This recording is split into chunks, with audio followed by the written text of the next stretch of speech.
Olá, amigos do canal. O meu nome é Saula Moraes Antônio.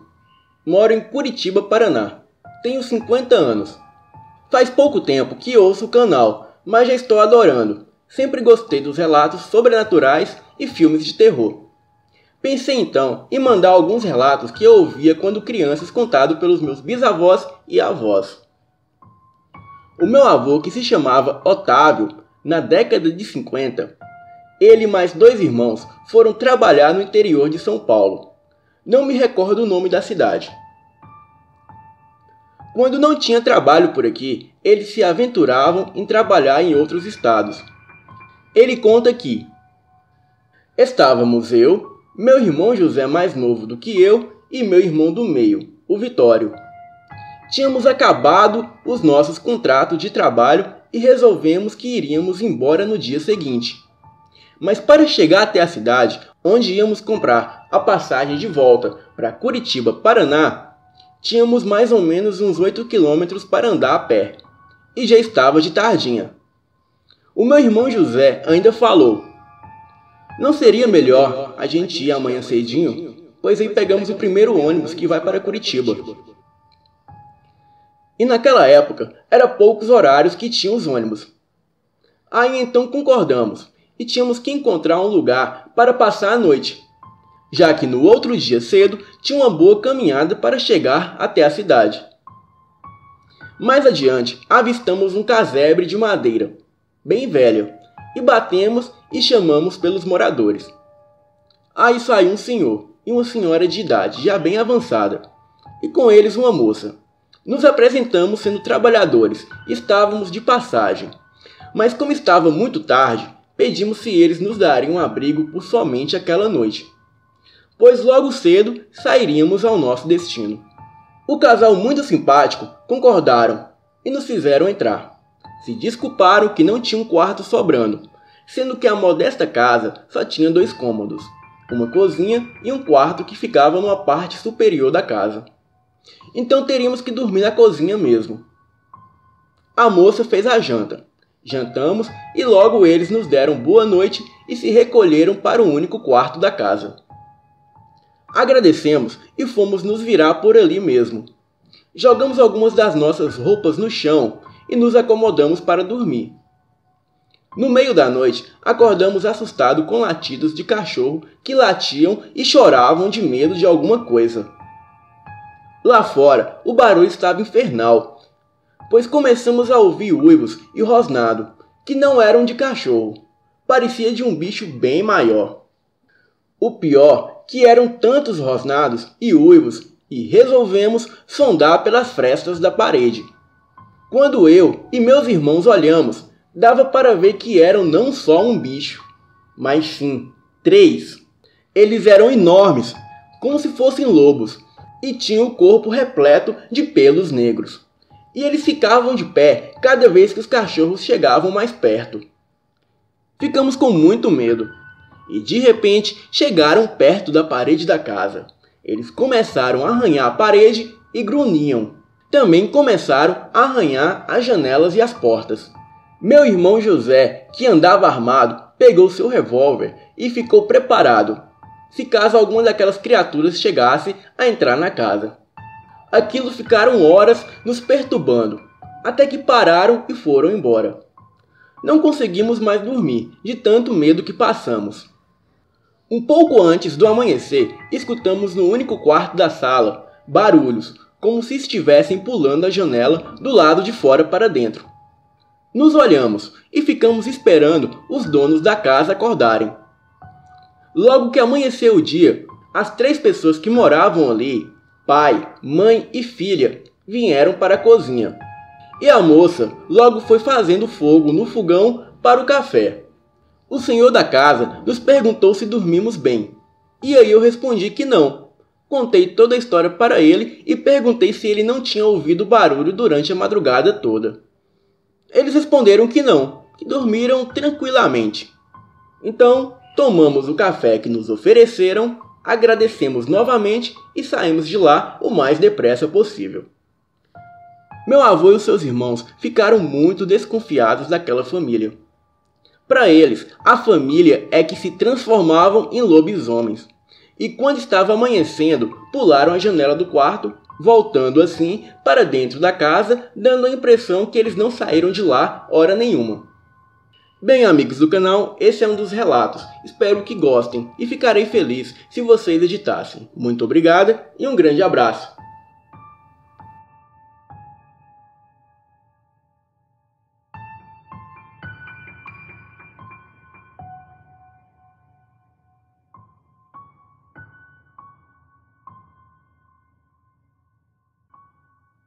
Este relato, quem conta é o meu avô. Essa história se passou com ele quando ele tinha por volta de 25 anos. Ele morava na cidade de Montes Claros, Minas Gerais. O meu avô na época era policial, hoje ele já é aposentado. Ele estava de férias da polícia e resolveu passar as férias na casa dos seus avós em um sítio lá em São Tomé das Letras. Como a cidade é turística, ele aproveitou bastante para sair e se divertir com os amigos. Em um desses passeios, ele conheceu uma moça muito linda, que logo ele se apaixonou. Essa moça se chamava Jussara. Ela e o meu avô começaram a se encontrar frequentemente e já estavam namorando. O meu avô até cogitava a ideia de se mudar para aquela cidade por causa da moça. O meu avô e a Jussara se encontravam todas as noites para namorar, e foi assim durante 2 semanas. Ele a questionava do porquê ela nunca o levava em sua casa, para ele conhecer os seus pais. Ela sempre falava que tinha medo do seu pai não aprovar o seu namoro. Então, em um certo dia, o meu avô estava com a Jussara no sítio dos seus avós. Isso era por volta de 9 horas da noite, e a Jussara disse que precisava ir embora. O meu avô ofereceu a ela uma carona a cavalo, mas ela não aceitou. Sempre que o meu avô oferecia companhia a Jussara, ela recusava. Então ele deixou que ela fosse embora sozinha. Assim que a Jussara saiu, o meu avô decidiu segui-la sem ela perceber. Então ele a seguiu pelas estradas escuras para saber onde a Jussara morava. Ele imaginava que a casa dela fosse ali por perto, pois ela sempre ia e voltava a pé para o sítio dos avós do meu avô. Já fazia mais de 40 minutos que o meu avô estava seguindo a moça, e nada dela chegar em casa. E depois de mais uns 20 minutos caminhando, ela finalmente chegou a um sítio bem afastado da cidade, que provavelmente era ali onde ela morava. O meu avô ficou impressionado como aquela moça morava tão longe, e sempre andava todo esse caminho a pé apenas para vê-lo. No dia seguinte, o meu avô decidiu ir ver Jussara. Seria uma visita surpresa, pois naquela época não havia telefones celulares para eles se comunicarem.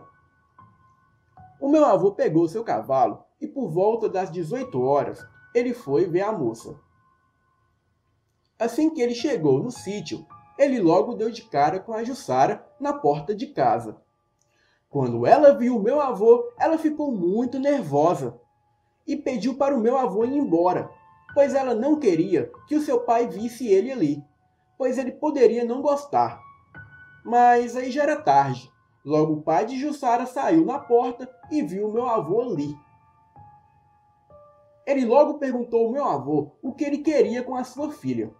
E o meu avô foi explicando a história toda a ele.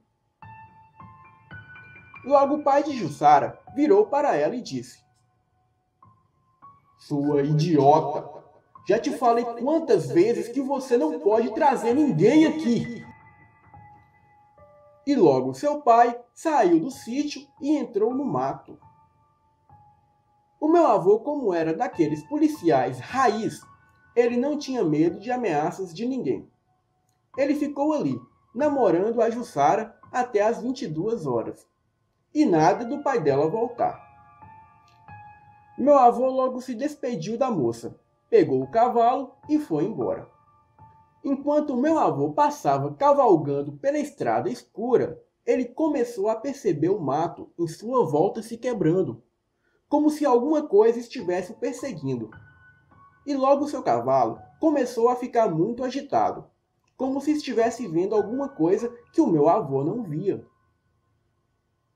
Os barulhos do mato foram ficando cada vez mais intensos, e logo seu cavalo começou a dar pinotes e a relinchar, e logo em seguida saiu em disparada. O caminho estava um pouco claro, pois aquela noite era noite de lua cheia. Meu avô logo olhou para trás e pôde ver uma criatura demoníaca o perseguindo pela estrada em disparada. O meu avô conta que aquilo parecia um porco do mato enorme correndo atrás dele. Aquela criatura era bem monstruosa. E o meu avô, assim que o viu, ele logo soube que era um lobisomem com toda a certeza. Ele não precisou açoitar o cavalo para correr, pois o cavalo já estava dando o seu máximo na corrida. Meu avô logo sacou a sua arma, e toda vez que a criatura se aproximava do cavalo, o meu avô atirava. Porém, a criatura era muito rápida, e o meu avô não conseguiu acertar ele. E foi assim por uns 10 minutos até chegar no sítio. O meu avô precisava descer do cavalo para abrir a porteira do sítio, que tinha aproximadamente 1,5 m de altura, e só abria manualmente. Ele viu que não tinha como ele descer do cavalo com aquela coisa o perseguindo, então ele fez algo inusitado. Ele açoitou o cavalo com as rédeas para o cavalo pular a porteira. A porteira era muito alta, e se o cavalo não fizesse um salto perfeito, provavelmente ele cairia do outro lado, esmagando o meu avô. Surpreendentemente, o cavalo conseguiu saltar a porteira, mas assim que o cavalo alcançou o chão, o meu avô se desequilibrou e caiu, e o cavalo deu no pé. A criatura também pulou a porteira facilmente, e foi para cima do meu avô com tudo, para o matá-lo. O meu avô, ali mesmo caído no chão, sacou o seu revólver, que ainda tinha 2 balas, e acertou 2 tiros em cheio na criatura. E ficou ali, com a arma apontada para a criatura. A criatura deu um uivo horripilante. O uivo foi tão estrondoso que os cachorros vieram em disparada açoitar aquela criatura. A última coisa que o meu avô viu foi a criatura pulando a porteira e se adentrando no mato. Então o meu avô já havia perdido todas as forças do seu corpo e logo desmaiou. Seus avós chegaram rapidamente para o socorrer, pois ouviram todo o alvoroço. No outro dia, o meu avô se apressou rapidamente para ir embora daquela cidade. Mas antes, ele foi ver Jussara, para se despedir dela. Ele foi durante o dia, pois sabia que de dia havia muitas pessoas passando naquela estrada. Assim que o meu avô chegou, ele se depara com Jussara aos prantos. Ele logo perguntou a ela o que tinha acontecido. E ela fala que o seu pai foi encontrado morto na mata com perfurações de bala no seu corpo. Até então, o meu avô não tinha ligado as coisas, que o pai dela era um lobisomem, e ela também não suspeitava que o meu avô era o assassino do seu pai. Eles se entreolharam até a ficha de ambos caírem. O meu avô subiu do cavalo rapidamente e voltou em disparada para o sítio dos seus avós. Chegando lá, ele arrumou as suas malas e partiu para a rodoviária. Eu moro em Belo Horizonte, mas já fui a essa cidade 2 vezes, e confesso que sempre fico com medo de sair de casa à noite, pois acredito no meu avô, porque também acredito no sobrenatural. E ele também é um senhor que não inventa mentiras. Este é o meu relato. Espero que vocês gostem. Boa noite.